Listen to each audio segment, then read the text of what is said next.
We are in the heart of our shoreline fishing series. Week 1, we talked about all things shoreline safety, and this is now week 2, and we are discussing where should you go fishing. So, welcome to the Level Up Fishing Podcast. I am Andy Cochran. And I am Stormy Cochran. And we have been sitting here restarting this podcast several times because this question, gosh, you can pick it apart. You can look at it from so many different angles, and you would think, where should I go fishing? This is a simple question. But there are different ways to approach it. And as we sat here and talked about it, and it's something we've talked about before, Andy had a really good point. And I think that is exactly where we're going to start. So, the singular most common question that we always get is, where should I go fishing? What's a good spot to go? And that is an incredibly loaded question that my mind almost spins out because there's too much info that goes into answering that question, but there doesn't need to be. So what we kind of boil it down to is the question back is, what are your expectations for your fishing trip? And that can answer a lot of different questions about where should you go fishing based on what you expect to get out of your fishing experience. So Andy and I approach fishing completely differently, and I know that shocks you guys because we are so similar. But we approach fishing very, very differently. And so we are going to tell you the 2 different ways that we would approach this question and how we pick where we're going to go fishing when we go to a lake. So when I'm going fishing somewhere, my expectation is always just to have fun. I don't really care if I don't catch fish. I would like to catch fish. That would be great. And when you hook into a big fish, that's even funner. But my expectation is just to go have fun. So if you are wondering where to go fishing, you're going to a new lake and your only expectation is to go have a good time, generally speaking, what I would do is I would pick the tried and true lures that I know kind of catch everything. So for some anglers, that's like a bobber and a worm. Some anglers, that's like Castmasters. There's like jerk baits that work great. Those are the things that I would bring with me in my tackle box and a couple of rods. And I would just set out. I would pick a spot. Well, this one looks good. I really don't have a pattern or a purpose of to why I pick the spot I do. I just go with my gut. And that's okay. Like, if you just want to go, just go have a good time. But at the same time, if your expectation is to just have fun, then I don't think you should put the pressure on yourself of having to catch fish. Or there's fun in other ways. There's fun in just getting out of the house and walking up and down the shoreline. I find so much fun in watching the wildlife around the lake. And more times than not, you will see me racing between taking sunset photos and fishing because I can't decide which one I like more. At that moment, Andy's sitting over here grinning because I literally have like dropped my pole and ran up the hill and taken a sunset photo and run back down and grab my pole and keep fishing because the whole experience is fun to me. So if you are going with the expectation of just having fun, I think you can do that. Bring the lures that you know are tried and true and just have a good time, and don't put the pressure on yourself of having to catch fish to have a good time. I love it. I think that approach allows for so much more freedom because everything that happens during an outing like that is all keeping an open mind and learning and exploring and being aware of your surroundings. And then the fishing kind of comes second, and as you start to get bites or start to catch fish, then you kind of focus in on that and you can kind of learn about what you're doing and you got some bites and how can I replicate that success. And Absolutely. the whole thing is just, it's a lot more freer and funner. It is a lot of fun. But you're right, there is learning too. Like, when you start getting those bites, you can be like, okay, what did I do here? What is working? And you can like level up and get more bites or be more focused on it.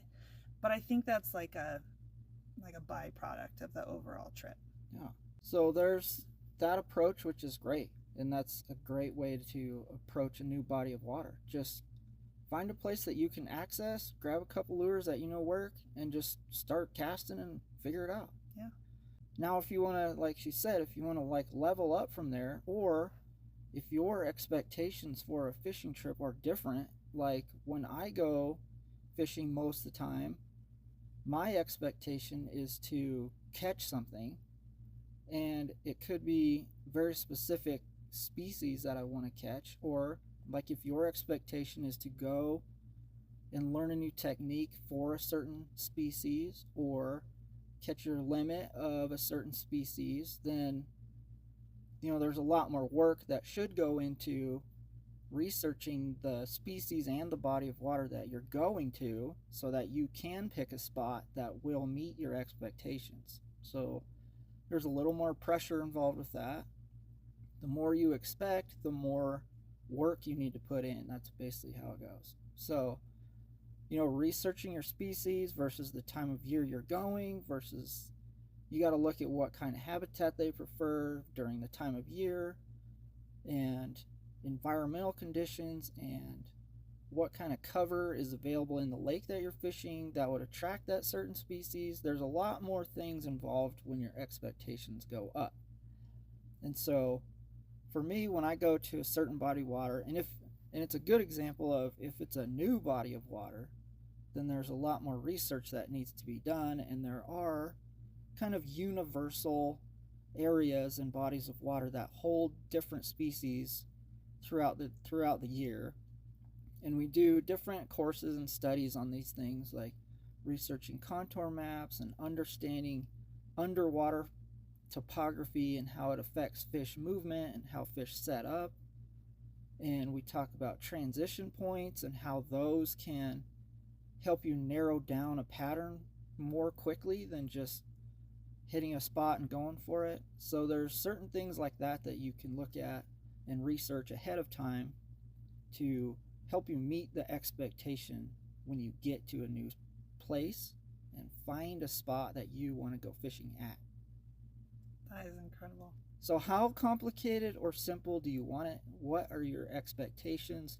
Those are really the best questions that we ask back when we're asked, where should I go fishing? So you mentioned like you do research. What are some of the tools that you use for the research beforehand? So Google is super important. You can Google a species and just learn about it.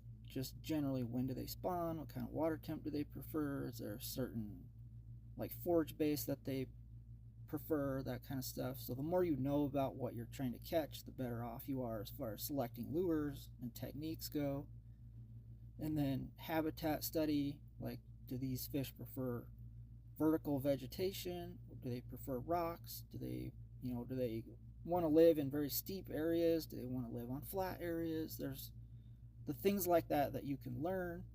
Then you can apply to, you can look at like Google Earth, and it would help you identify those physical traits of a lake that stand out as the type of structure that you need to look for. Or as you study like contour maps of the lake that you're going to, it can help you identify, if they want to be on a flat next to a steep drop off, where can you find some of those areas near the shoreline so that you can pick that spot to go fishing before you ever even drive to the lake. And if you're somebody just starting out, it all can seem overwhelming. So the very first place you would start to research is Google? Yeah. Local tackle stores, when you get to a place, will always have some kind of general info for you about, what's available to catch in the lake, what kind of bait fish are in the lake or forages in the lake, and, where the access points are or ones to avoid because of mud or construction or something like that. So sometimes it's good to stop into a local bait or tackle store near the area you're going and just ask a few simple questions. How's the weather been? Has there been a big nasty cold front that came through? And then that might temper your expectations as far as catching fish depending on the weather. So there's a lot of different questions you can ask from there. Marinas put out great information reports. The other thing, the trend I'm loving seeing is guide services, especially across Colorado. I'm seeing more and more amazing guide services. I mean, like, we know of one that puts out a pretty epic report for Blue Mesa, But there's more across all of Colorado. I'm seeing more and more guide services do video reports, and like ours is all written out, and email reports. There's some incredible fishing reports that you can look into.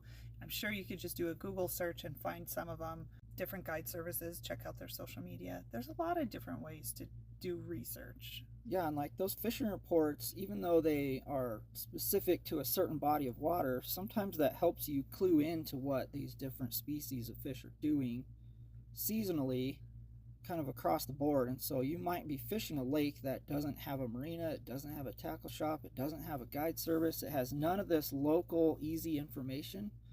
You can look at a similar lake that has all those things and learn all those same exact things and apply that to a lake that you're going to that doesn't have that info.